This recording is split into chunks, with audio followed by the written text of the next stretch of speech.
Atunci când s-a apucat să reconstruiască România, să dezvolte investiții majore precum canalul Dunăre-Marea Neagră, centrala nucleară de la Cernavodă, să construiască fabrici și cartiere de locuințe, Ceaușescu a realizat că are nevoie de utilaje tot mai mari și mai performante.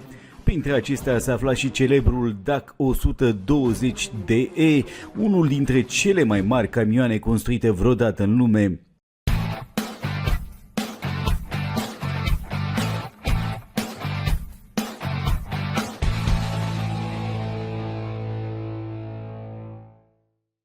Autobasculanta DAC 120D a devenit realitate după 10 ani de studii și proiecte.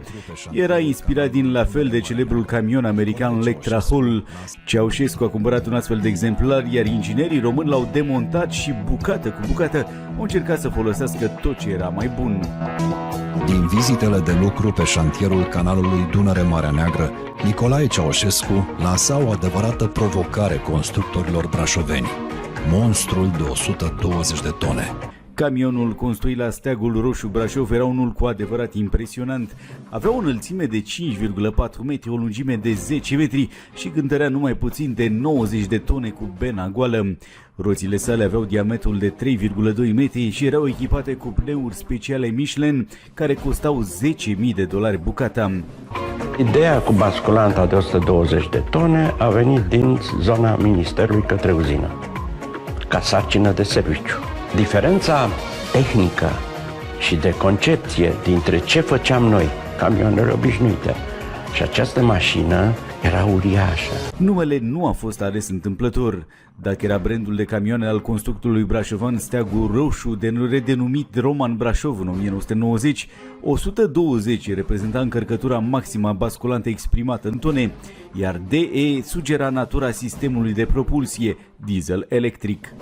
Camionul folosea propulsie electrică dezvoltată la Electroputere Craiova. Era o tehnologie similară cu cea întâlnită azi la mașinile Toyota Prius, având amplasate în roțile de pe puntea de spate două motoare electrice ce dezvoltau 520 de cai putere fiecare, care îi permiteau camionului DAC 120DE să ruleze cu 70 de km pe oră gol și cu 55 de km pe oră încărcat la 120 de tone.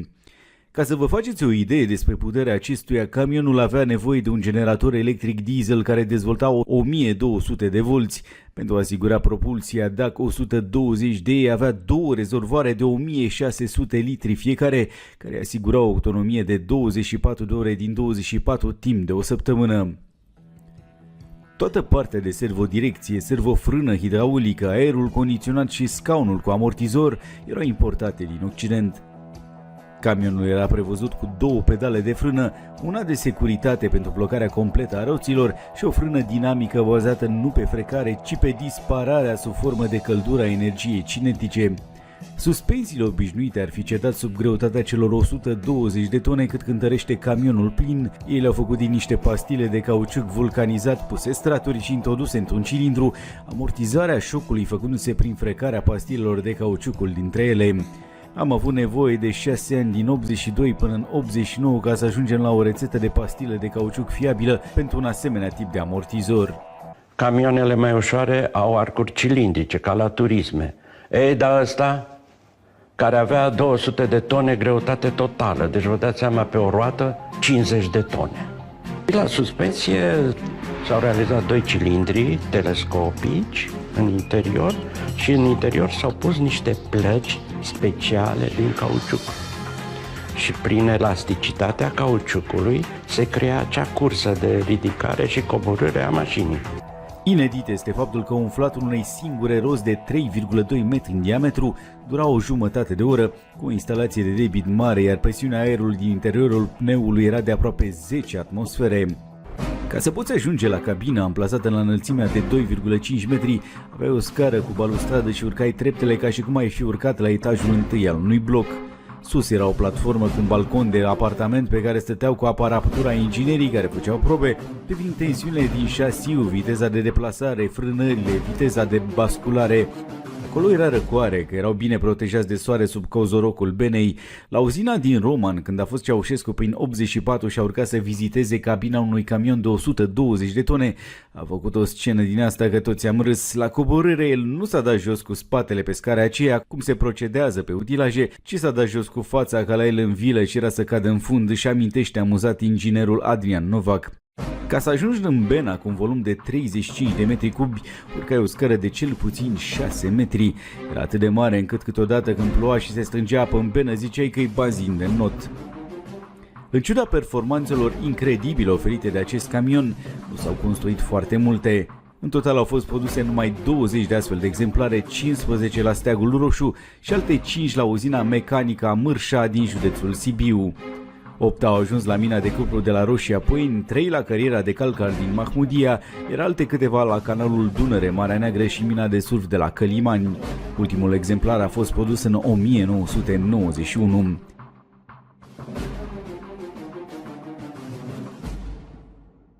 Interesant este că 5 exemplare realizate la Sibiu au fost exportate în Australia, acolo unde au fost vândute cu numai $300.000 bucata, fiind exploatate pentru extracția minereului feros. Prețul mic, de 3 ori mai mic decât cel al modelului rival din Statele Unite, a determinat australienii să mai comande și alte exemplare produse și apoi reasamblate în Australia. Mârșa Sibiu oferise garanție pentru 1200 de ore de exploatare, așa că aveam în containere sigilate sub ansamble pentru încă un rând de camioane aduse special ca piese de schimb, a declarat inginerul. Ultimul camion a ieșit din fabrică în anul 1990, pentru că producția nu era considerată eficientă din punct de vedere economic, prețul fiind prea mic în comparație cu costurile de producție. Dacă 120 de ei a fost scos din producție și trecut pe linie moartă. S-a spus atunci că și exploatarea acestuia necesită prea multe cheltuieli, că piesele sunt prea scumpe. La fel ca Aro, ca Roman Brașov, ca locomotivele de la Electroputere, acest camion cu mare potențial a fost încă o șansă economică ratată de România. Puteam să devenim un jucător semnificativ pe această piață. Dacia MD-87 a fost fără îndoială unul dintre cele mai spectaculoase prototipuri din istoria automobilului românesc. O mașină construită în 1986 la Centrul de Cercetare și Proiectare al Dacia, care rivaliza cel puțin din punct de vedere al imaginii cu celebrele Ford Mustang și Ford GT40. La vremea respectivă era botezat în uzina Dacia drept Ferrariul românesc, mai ales că prima versiune avea culoarea roșie.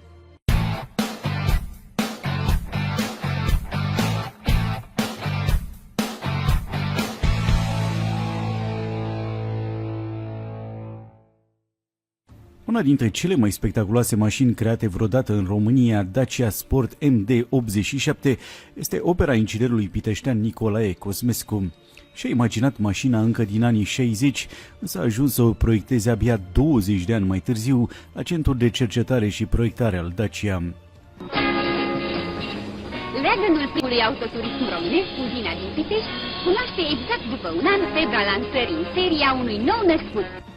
Pasionat de sporturile cu motor, Cosmescu s-a gândit că Dacia are nevoie de o mașină sport pentru competițiile pe 4 roți. În construcția mașinii s-a inspirat din legendarul Ford GT40, a cărui design a fost preluat ulterior și de Lamborghini pe modelul Miura. După ce s-a implicat în punerea la punct a fabricației Dacia Sport, a sesizat că pe baza acestui model poate să-și realizeze visul, o mașină de curse cum numai în Occident puteai vedea. Pe baza unui șasiu de Dacia Sport a refăcut complet caroseria, a coborât-o cu până la 1 metru înălțime și a construit un alt spate din fibră de sticlă. De la modelul de serie a păstrat numai radiatorul. Motorul și transmisia au fost plasate în spate longitudinal, ca la mașinile de curse, iar prototipul a primit 4 discuri de frână. Frâna de mână era hidraulică într-o configurație tehnică total inedită. Comanda cutiei de viteze se făcea printr-un levier ce mergea de la o manetă până la extremitatea spate a mașinii, pe dedesubtul planșeului, dar era protejat de un carenaj. Pentru a asigura o rigiditate sporită, mașina a fost întărită cu 2 lonjeroane. În partea din față, în locul motorului, și-a găsit locul roata de rezervă, iar zona cutiei de viteză a fost ocupată de rezervorul de benzină. La interior, mașina avea numai 2 locuri cu scaune refăcute prinse cu chinci, ca la modelele de raliu. Construcția prototipului a durat numai 3 luni, în echipa inginerului fiind implicați alți 2 angajați ai Dacia, un mecanic și un electrician. Mașina a fost botezată Dacia MD-87, cele două litere reprezentând inițialele prenumelor soției și copilului Monica și Dragoș, iar 87 anul omologării. Nicolae Cosmescu spune recent într-un interviu că mașina se comporta excelent din punct de vedere sportiv. Chiar dacă nu primise un motor puternic, având unul clasic de Dacia Sport, urmarea modificărilor aduse, Dacia MD-87 devenise foarte agilă, având un comportament excelent în curbe grație celor 4 discuri și o accelerație net superioară modelului de serie.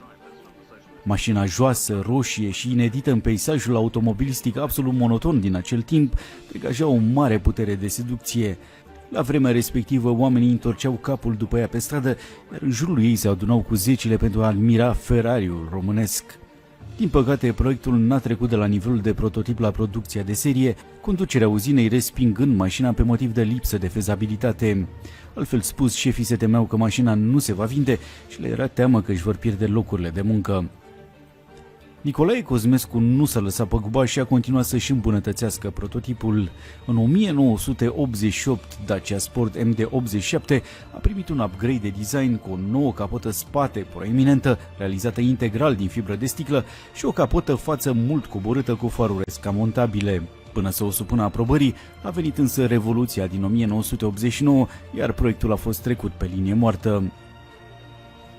Acesta nu a fost primul și nici singurul prototip spectaculos dezvoltat de Dacia. De la celebrul model 1100 la Logan 3, noul sedan care va debuta în toamnă, compania a dezvoltat zeci de modele de automobile și utilitare, multe dintre ele rămase însă la nivelul de prototip. Dacia D33, probabil cel mai spectaculos prototip din istoria companiei, a fost realizat de cunoscutul carosier italian Idea Torino în 1997 la comanda Dacia. Modelul urma să reprezinte noua linie de design a constructorului român, o mașină mai elegantă și, bineînțeles, mai modernă. Din motive necunoscute, probabil legate de criza economică majoră în care se afla România în acei ani, mașina n-a trecut de nivelul de prototip. Unicul exemplar zace acum într-un hangar din Mioveni.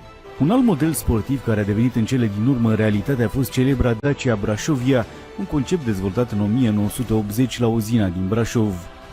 Pe baza conceptului, uzina de la Mioveni a lansat ulterior modelul Dacia Sport, una dintre cele mai cool mașini din perioada comunistă.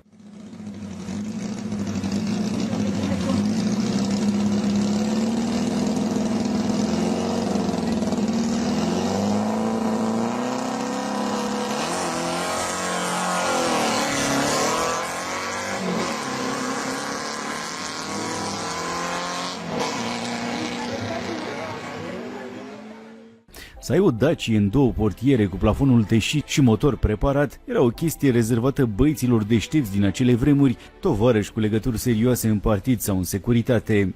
Dacia Extaz a fost un alt prototip interesant construit la uzina din Mioveni, modelul care încerca să revitalizeze platforma 1310, împrumuta liniile de design și o serie de tehnologii occidentale. Conceptul a suscitat la vremea respectivă multe dezbateri, fiind pe punctul de a intra în producție. În cele din urmă, Dacia a construit numai 5 exemplare între 1992 și 1994. Mașina nu a ajuns să fie produsă în serie din cauza problemelor cu piesele, furnizorii Dacia nereușind la vremea respectivă să acopere necesarul de piese noi pentru acest model.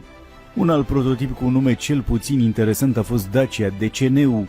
Dezvoltat în anii 80, acesta suprapunea o caroserie de Dacia Break pe un șasiu de Aro 240. Mașina a fost produsă într-un singur exemplar testat de Nicolae Ceaușescu. Acesta a anulat însă proiectul pentru că, deși părea o mașină foarte bună pentru terenurile accidentate, dictatorul prefera Aro și se gândea că o Dacia 4x4 ar fi afectat producția de la Câmpul Lung. Alții spun că motivul anulării proiectului ar fi fost unul cel puțin bizar. Ceaușescu nu putea să stea în noua mașină cu căciula de Astrahan în cap, așa cum o făcea în Aro. Dacia a încercat după Revoluție să dezvolte și o Solența MCV. A construit un prototip, l-a testat, însă până la urmă nu l-a mai transpus în producție. Spațiul din spate nu era atât de mare pe cât se spera, iar mașina arăta destul de bizar, parcă ar fi avut o cocoașă. Un alt prototip construit pe ideea de MCV s-a dorit a fi Dacia Nova Van, o mașină pe care proiectanții o vedeau ca având 6 locuri și un spațiu mai mare în interior. În fapt, prototipul era o Dacia Nova mai înaltă și mai lungă. La cât de ciudat arăta, este de înțeles de ce nu a ajuns în producția de serie. Dacia Logan Hatchback a fost mai mult decât un simplu prototip. Bazat pe primul Logan, modelul a fost construit pe ideea că va oferi un acces mai ușor la portbagaj. Hatchback-ul era gândit în primul rând pentru exportul în țările din America de Sud și din India. În cele din urmă, Dacia a renunțat la acest model pentru că a lansat în producție Sandero. Vă mai aduceți aminte de prototipul Loganului cu benă? Nu era o idee nouă, încă din anii 80 Dacia avea de gând să lanseze un astfel de model. Botezată Dacia 1306, mașina era construită pe baza caroseriei de brake modificată pentru a putea îngloba o benă. În cele din urmă au fost construite numai 5 exemplare.